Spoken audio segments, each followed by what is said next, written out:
Tired of the everyday grind? Ever dream of a life of romantic adventure? Want to get away from it all? We offer you Escape.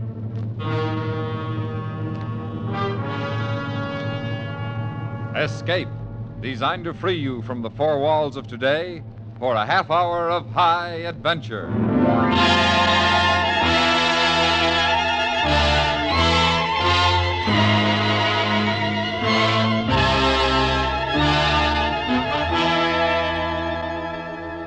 You are adrift in a native canoe somewhere off the Solomon Islands. Ahead of you lie the unknown terrors of native savagery. And closing in on you is a white man whose gunboat will smash you to the bottom of the sea. Listen now as Escape brings you John Russell's story, The Price of the Head.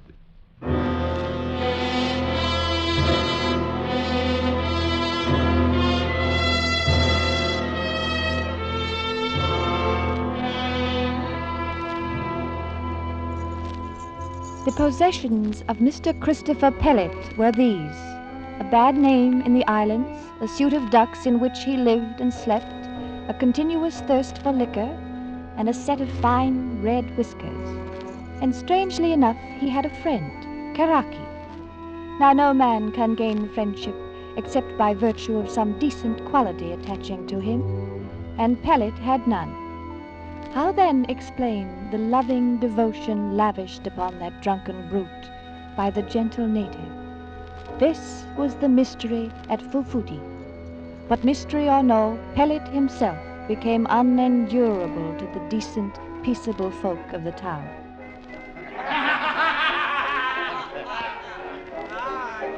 You!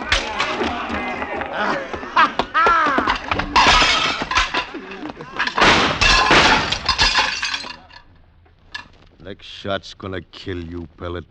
So help me, I'd put a bullet in your drunken brains. Now get out. All right, I'm going. I'm going. In the Silver Isles there lived a wench whose eyes were blue and nose was... Hey, Mummery! You missed the fun, Mummery. Mummery, Take your hands off me, Mr. Pellet. You're an offense, sir. You're an offense, sir. Karaki! Where is that boy? One day Mr. Howe may be obliged to shoot you. He shoot me, that'd be murder. Murder's fine talk for a company agent, Mr. Mummery. Where's that boy? Karaki! Come here, Karaki! Karaki, come quick. Here's shot. You all right? No hit pellet anywhere? I'm fine, Karaki, fine. Go fetch one bottle of rum. You come along home, huh? Me go along, Mr. Howe. Pay for trouble. Catch him bottle. Wait here. Me no be much long. You wait. Fine fellow, that Karaki, eh, Mummery? Only friend I got in this filthy island. May I suggest, Mr. Pellet, that perhaps if you behave Suggest somewhat... nothing. I got a headache. You tell Karaki I've gone to the beach, huh? In the Silver Isles there lived a wench whose eyes were blue.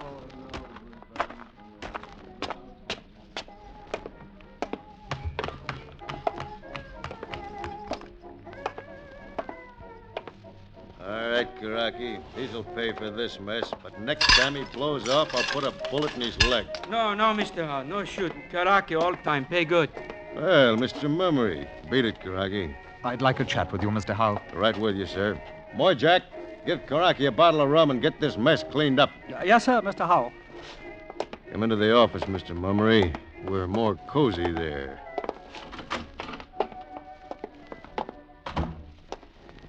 Yeah. That Pellet ought to be in jail. The man's a mad beast. He is, and particularly so on your rum, Mr. Howe. Oh, come now, Mr. Mummery. You can't lay Pellet's sins on my doorstep. Nothing I can do, as long as he pays his bills. Well, I'm a fair man, Mr. Howe, and I won't order you to stop selling Pellet your rum if there's any other way to handle the matter. Well, to be honest with you, sir, I do make a small profit on Karaki's pearls, what he pays me with, though nothing enormous, mind you. Still, I'd do without it not to have Pellet about. When I walk down the street, I have a feeling the natives are laughing at me just because I'm a white man, too. By heavens, it's true. And something must be done at once. Mm-hmm. Mr. Howe, I'll try talking to him like a gentleman, but I'll be firm with him. Now, if you'll send Moy Jack with a message that I'd like to have him for tea tomorrow... Tea? If you don't mind my saying so, Mr. Mummery, tea isn't... All right, then. Tell him there'll be whiskey. That'll do it, sir. And good luck with him. Thank you, Mr. Howe.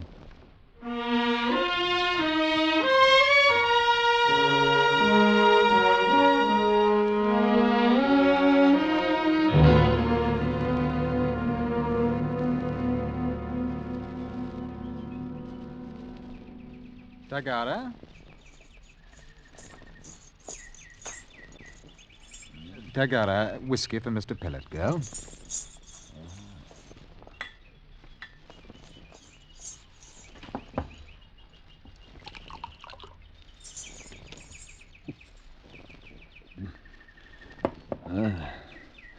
It's been years since my throat's been wet by good Scotch whiskey, Mummery. Yes, I'm sure. And you live well here. Fine house, good liquor, servants. I work hard, Mr. Pellet, and I stay sober. You should have been a preacher, Mummery. You missed your line in Copra. Now, if you please, Mr. Pellet, we are not discussing my career. No, well, go on, Mummery. As long as I'm drinking your whiskey, I'll listen to your chatter. Girl? You make it difficult, Mr. Pellet. I mean to. Yes, I suppose you do. I didn't expect you'd invited me here out of friendliness, Mummery. Well, you could have friends, Mr. Pellet, if you lived decently. I live the way I want, and I've got a friend. A savage. That's odd. Never thought of Karaki as a savage. I suppose he is. Yes, civilization lies lightly on these people, Mr. Pellet. At heart, Karaki is nothing but a heathen from Bougainville. Bougainville. Yeah, you know Karaki likes it there. He's always talking about it. Well, you must probably talk about your home. But there is a vast difference, I'm sure. Karaki's quite a serious little man. You just haven't got to know him, that's all. Well, we'd scarcely find much in common, I fear. Good heavens, Mr. Pellet, surely you haven't sunk so low as to have forgotten everything we stand for out here? I've no use for any man, except Karaki. He's the only friend I ever had. But how do you know what is going on in that head of his? How can you tell? I don't have to. So far, he's treated me right. It's enough. But you have no respect for the position the rest of us here must maintain. You disgrace us in the eyes of every native on this island. I'm impressed. Didn't know I was that important a figure, Mummery. Tagara, whatever your name is. You're beyond reasoning with, Mr. Pellet. You can go on trying, Mummery, as long as the whiskey holds out. Have you no pride, man? I cleaned out a bar in Sydney once, alone, against 9 sailors. No, that's not exactly I engineered a mutiny aboard an Arab dhow in the Gulf of Oman some years back. I sold a cargo at Bahrain for pretty figure, Mummery, pretty figure. Well, that's certainly compounding a crime. That cargo was illegal in the first place, Mummery. Slaves it was. Little boys and girls from India. Mr. Pellet, I must ask you once and This for all. bottle's almost finished, Mummery. What do you want? Will you take a job if I offer you one? A job? Mummery, I stopped working 9 years ago. I'm against working. All right. Then I must ask you to leave this island on the next boat. I like it here, Mummery, and I'm staying here. Well, I can't make you go, I suppose. You suppose right. But I do have certain powers. The company controls the sale of liquor here, Mr. Pellet, and if I order that none be given you... You'd do that? I would. Unless I take a job of leaves, huh? Exactly.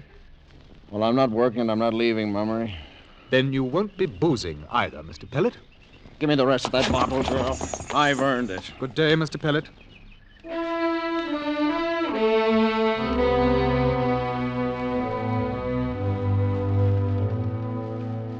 That night, the order went out to serve Pellet no more rum. However, the alcohol he had taken on at the agent's house saw him through until noon the next day. He awoke then with a terrible thirst, and by evening he was raging. You cannot cut off alcohol from a man who has been continuously drunk for 9 years without results more or less violent. Karaki, with the patience of a saint, bore the brunt of it all. Karaki, the little heathen from Bougainville, a place where some people were smoked and others eaten.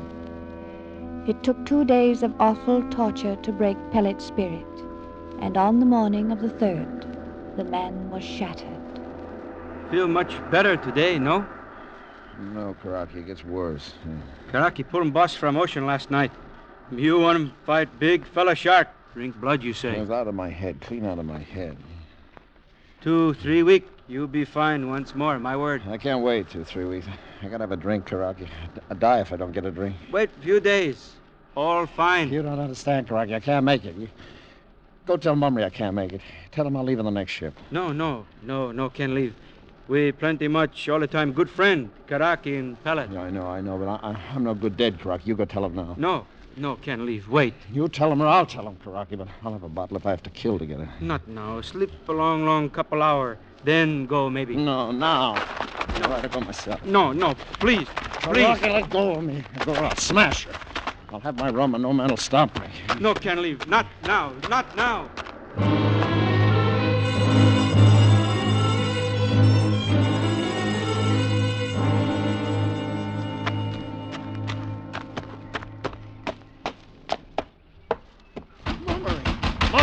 Mumry! Mr. Pellet, please. Come in, man, come in. Mumry, I need a drink. No, Mr. Pellet, not a drop here or anywhere else in Fufuti. Give me a drink, man. I'll get on your blasted ship. Oh. Well, then you agree to leave? Yeah. And on the next ship? Yes, on the next ship. You can have your rum, Yeah. but you'll be on that ship when she sails. I'll be on it. Give me a drink, man, quick. So you can get a drink at Mr. Howe's. I'll send a message to him. Mumry was all I could do to get this far. I need a drink now. All right, Mr. Pellet, but just one. I will not have you disgracing me in my own house. Yeah? Take it? One more. No. Give me that bottle.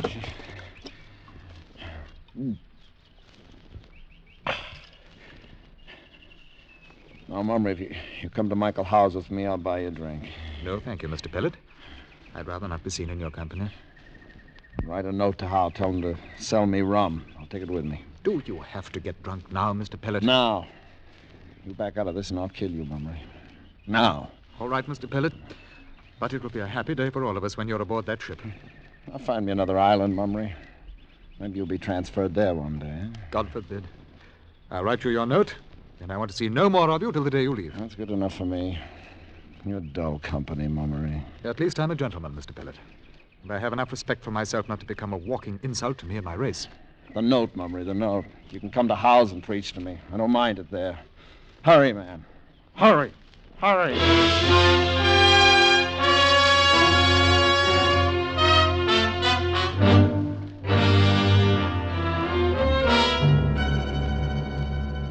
You are listening to The Price of the Head, tonight's presentation of Escape. Sometimes it's fun to escape with an adventure story, as you're doing now. At other times, it's fun to relax with music. Tomorrow on CBS Radio, you can enjoy the second in our series of Helsinki's festivals. The program will open with the Sibelius Symphony No. 5 in E-flat major and continue with 4 more of his most impressive works. Enjoy easy listening on World Music Festivals tomorrow over most of these stations. And now back to Escape and the second act of The Price of the Head.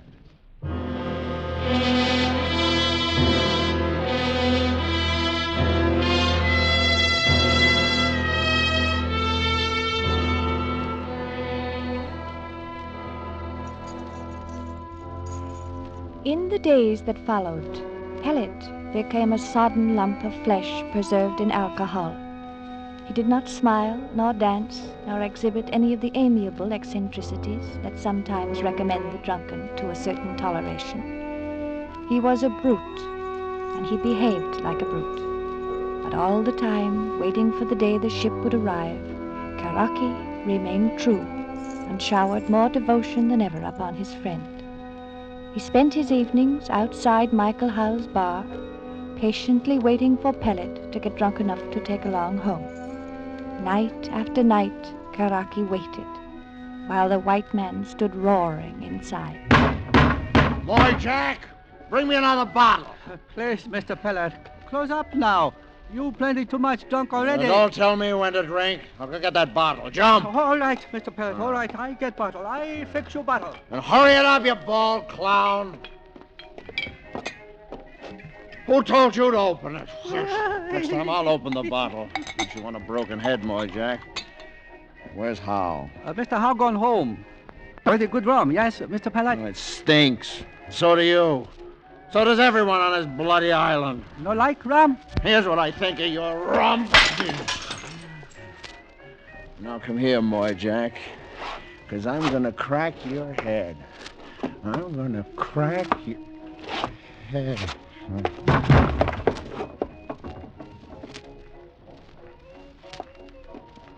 Karaki! Karaki!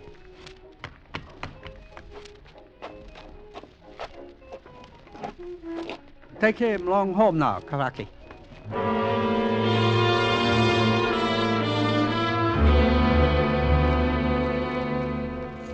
A few minutes later, the wiry little Karaki had the white man across his shoulder and bore him down the beach to the miserable shelter of pandanus leaves they called home.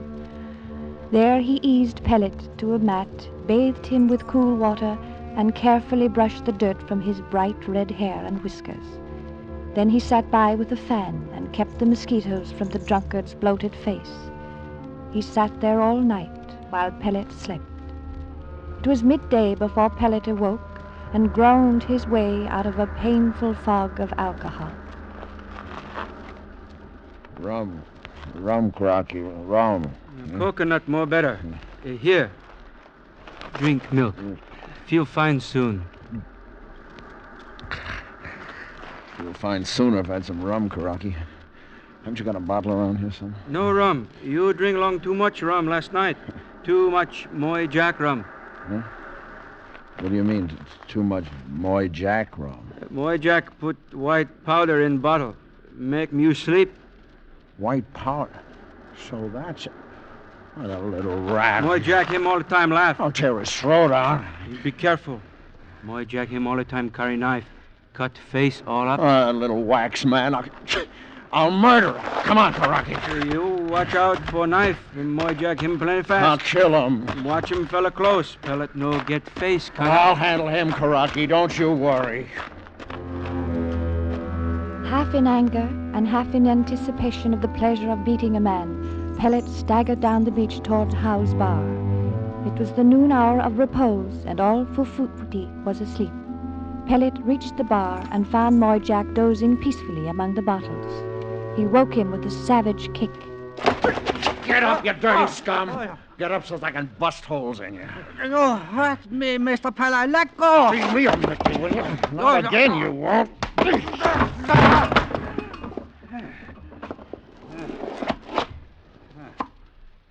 Now, I cut you. Cut you, Mr. Pellet. Would you now? Well, I'll just fix me a knife, too. Come on, boy. I want to twist this bottle around in your face. There.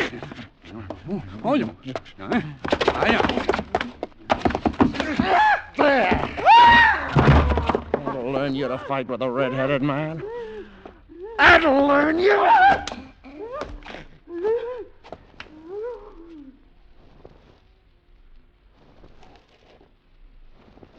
He's dead.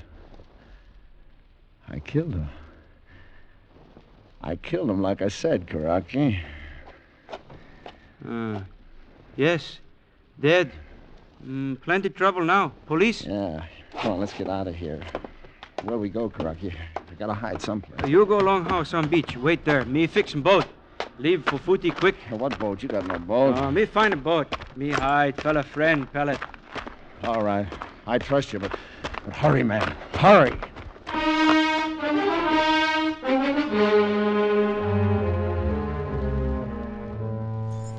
Pellet waited in terror in the shack on the beach while Karaki broke into the boat sheds and with an axe smashed the bottoms out of the 3 craft sheltered there.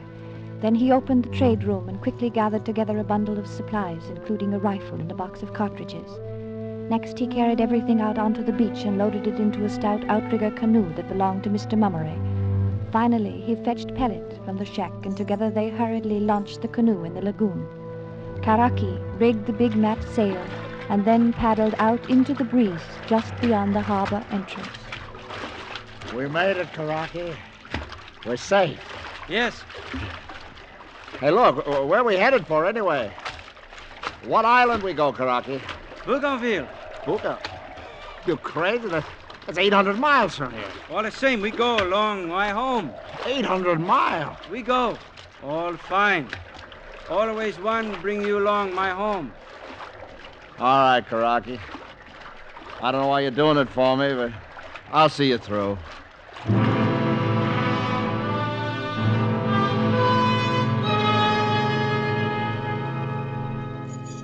It was not the beginning of a very pleasant voyage for Mr. Christopher Pellet.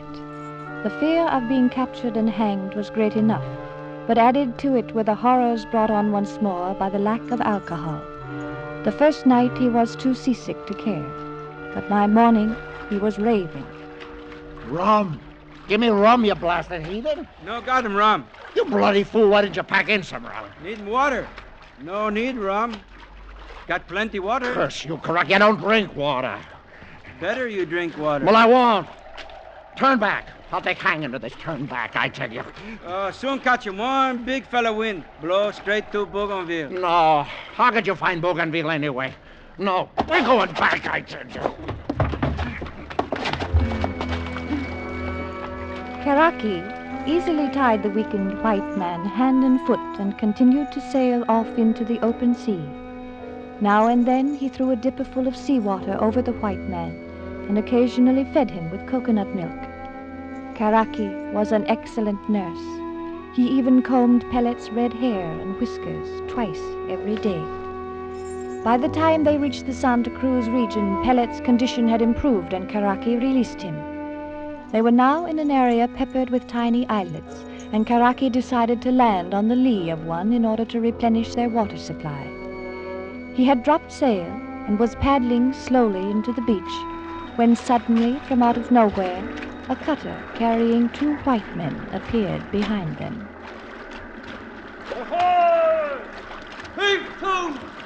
No catching Karaki and Pellet. You go away. Heave to! Put that gun down, Karaki. We're in enough trouble now. Okay, I shoot. Oh.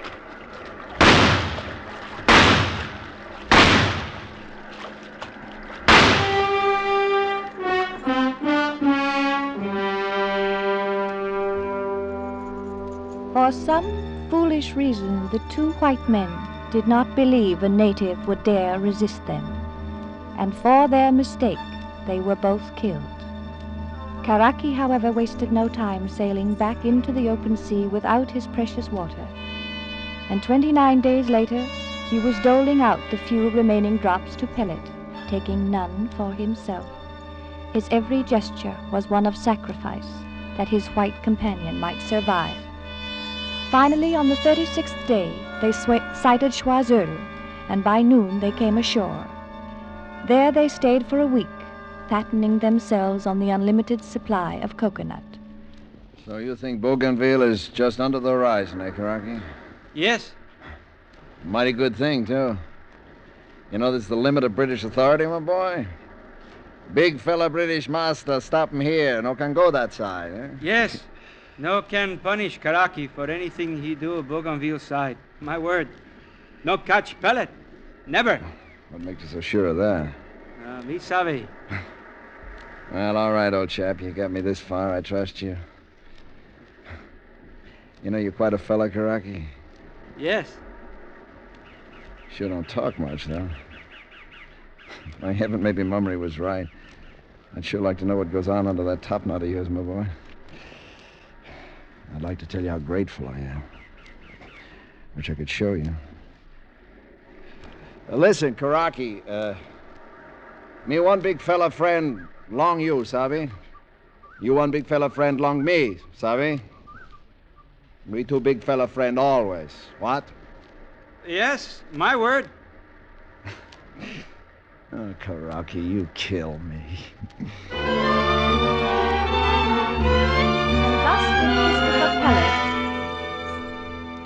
And thus did Christopher Pellet express his gratitude to the quiet savage who had with rarest self-sacrifice saved his life again and again. And now that he was thoroughly sober, he could understand it no more than Mummery had, back in Fufuti. 2 days later, under a beautiful dawn, they sailed into Bougainville, into a bay that was crystal blue. and right up onto a dazzling white beach. Pellet was the first ashore, and he ran up to a rocky point to see all the charm of the place for himself. Karaki, in his simple and efficient way, proceeded about his own affairs. He landed what was left of the supplies stolen at Fufuti. A few minutes after, Pellet heard a gentle footstep behind him and turned to find Karaki standing there with the rifle at his hip and the axe in his hand. Me like. Me like, too. Great place you've got here, Karaki. Me like him head. Huh? What? Oh, me like him you too, Karaki. We big fella friend, right? Me like him too much. One fella head belong along you. What do you mean? I don't understand. Red hair. Fine red whiskers. Big prize here. Smoke him head. Make him Karaki, big man on island. You mean you got my head? Fine head. Very fine head. Cut him off now.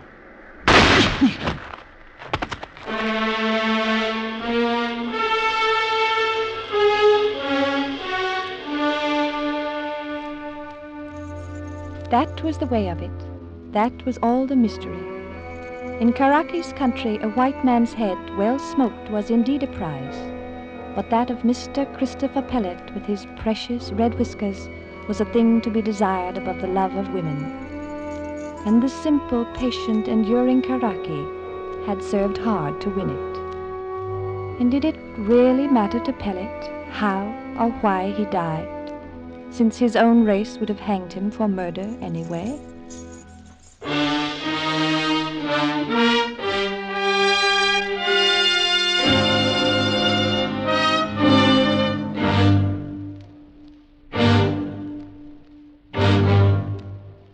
Escape, produced and directed by David Friedkin and Morton Frine, has brought you The Price of the Head, a story by John Russell and adapted for radio by John Meston.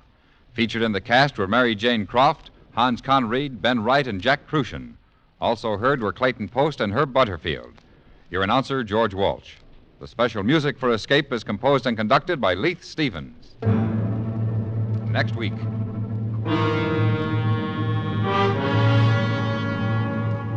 There's a fortune in the cabin of an airplane crashed on an island somewhere in the Caribbean.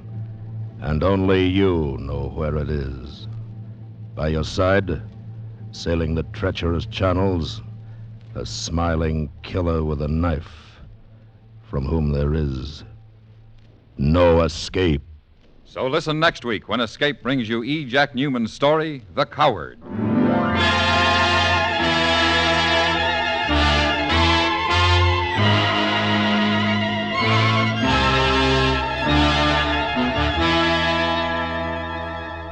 There's music on Melody Ranch tomorrow on CBS Radio when the popular galloping cowboy with the golden voice returns. He's Gene Autry, as singing a saddle man as ever rode the range. Meet Gene Autry at the Old Corral when he returns to Melody Ranch tomorrow on most of these same stations. Stay tuned now for Night Watch, which follows immediately over most of these same stations. Where there's Gunsmoke, there's Western Adventure, Monday nights on the CBS Radio Network.